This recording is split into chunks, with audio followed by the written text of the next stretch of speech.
तो हेलो दोस्तों, आप सबका स्वागत है एजुकेशनल गुरु बाय प्रियांशु चैनल के इस नए वीडियो में। तो आज के हम लोग इस सेशन में ऑब्जेक्टिव प्रश्न को लेकर आए हैं। क्लास 10th पॉलिटिक्स एसएसटी का हम लोग पार्ट 1 जो लाए थे उसमें 1 से 25 ऑब्जेक्टिव प्रश्न था। आज के इस सेशन में 25 के आगे हम लोग ऑब्जेक्टिव प्रश्न को देखने जा रहे हैं, ठीक है। तो अगर आप लोग को हमारा वीडियो अच्छा लगता हो तो वीडियो को ज़्यादा से लाइक करें, शेयर करें। और अगर आप लोग 2025 में बोर्ड का एग्ज़ाम देंगे तो आप हमारे चैनल को ज़रूर सब्सक्राइब कर लीजिएगा, ठीक है। पहला प्रश्न कहता है कि भारत में लोकतंत्र की सफलता में क्या बाधा है। मतलब कि लोकतंत्र हमारा सफल नहीं हो रहा है, इसके पीछे क्या क्या बाधाएं हैं। तो गरीबी भी है, अशिक्षा भी है, बेरोजगारी भी है। ऑप्शन नंबर डी हो जाएगा। अगला प्रश्न कहता है कि राजनीतिक दलों का नींव सबसे पहले किस देश में पड़ा। मतलब राजनीतिक दलों का जो नींव था, शुरुआत था, वो कहाँ से पड़ा, तो ब्रिटिश से पड़ा, ब्रिटिश। Option number C. अगला प्रश्न है भारतीय जनता पार्टी के प्रथम अध्यक्ष कौन थे। तो भारतीय जनता पार्टी जो था, भारतीय जनता पार्टी, उसका प्रथम अध्यक्ष थे Atal Bihari Vajpayee ji. Option number B हो जाएगा। अगला प्रश्न है कि भारतीय राष्ट्रीय कांग्रेस की स्थापना कब हुआ। तो भारतीय राष्ट्रीय कांग्रेस की स्थापना 1885 में हुआ। ऑप्शन नंबर ए हो जाएगा। अगला प्रश्न की ओर बढ़ते हैं। अगला प्रश्न कहता है कि पंचायती राज के त्रिस्तरीय स्वरूप में इनमें से कौन नहीं है। मतलब पंचायती राज का जो त्रिस्तरीय जो स्वरूप है, इनमें से कौन नहीं है, तो नगर नहीं है। ऑप्शन नंबर डी हो जाएगा। अगला प्रश्न है, जब हम लैंगिक विभाजन की बात करते हैं तो हमारा अभिप्राय होता है, तो हमारा अभिप्राय किससे होता है जी। तो हमारा अभिप्राय होता है समाज के द्वारा स्त्रियों और पुरुषों के द्वारा दी गई असमान भूमिका। मतलब जब भी हम कहीं भी लैंगिक विभाजन का बात करेंगे तो वहाँ पर बात ये होगा कि स्त्री और पुरुषों के बीच असमान भूमिका, मतलब कि पुरुषों को अधिक अधिकार और महिला को कम अधिकार, ये बराबर नहीं देना, ठीक है। यही अलैंगिक विभाजन। अगला प्रश्न कहता है कि भारत में मतदाता होने की न्यूनतम उम्र क्या होनी चाहिए। तो मतदाता मतलब वोट देने का न्यूनतम आयु 18 वर्ष। ऑप्शन नंबर ए हो जाएगा।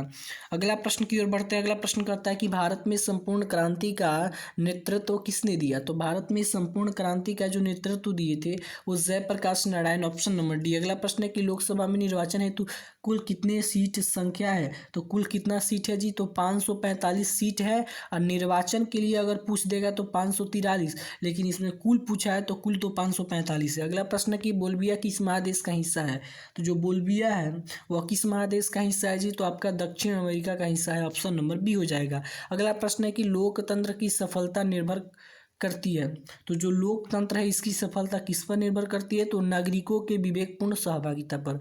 नागरिक जो है वो विवेकपूर्ण मतलब अच्छे तरीके से कैसे सहभागिता बन रहे हैं, इस पर निर्भर करती है लोकतंत्र की सफलता। अगला प्रश्न कहता है कि भारत के किस राज्य में सबसे पहले पंचायती राज व्यवस्था का शुरू किया गया। तो भारत के किस राज्य में सबसे पहले पंचायती राज व्यवस्था लागू किया गया, तो राजस्थान के नागौर जिला। ऑप्शन नंबर डी हो जाएगा। अगला प्रश्न कि निम्न में से कौन पंचायत की व्यवस्थापिका सभा है। व्यवस्थापिका सभा इनमें से कौन सी है पंचायत की, तो आपका ग्राम सभा है। ऑप्शन नंबर ए हो जाएगा। अगला प्रश्न कि किसके नेतृत्व में 1977 में जनता पार्टी का सरकार बना। तो मोनार्जी देसाई के नेतृत्व में। ऑप्शन नंबर ए हो जाएगा।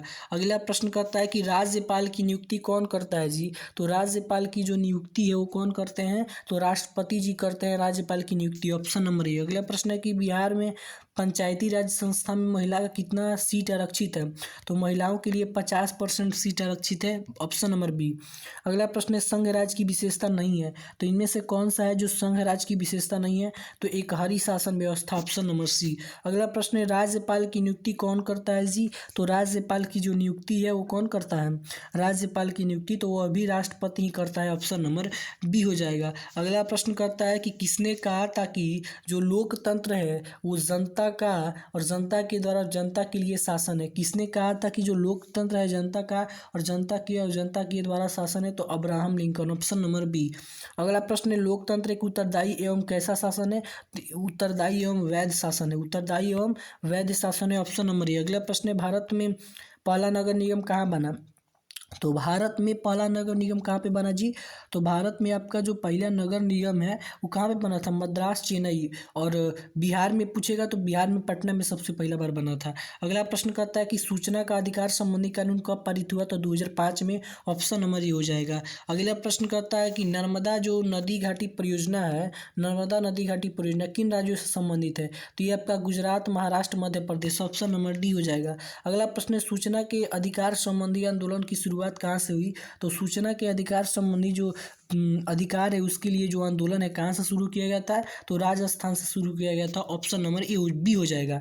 अगला प्रश्न है 15वीं लोकसभा में महिला की भागीदारी कितनी थी? तो जो 15वीं लोकसभा था उस 15वीं लोकसभा में महिला की भागीदारी 10.8% थी। तो अगर आप लोग को हमारा वीडियो अच्छा लगता हो तो हम वीडियो को ज़्यादा से ज़्यादा लाइक और शेयर करें।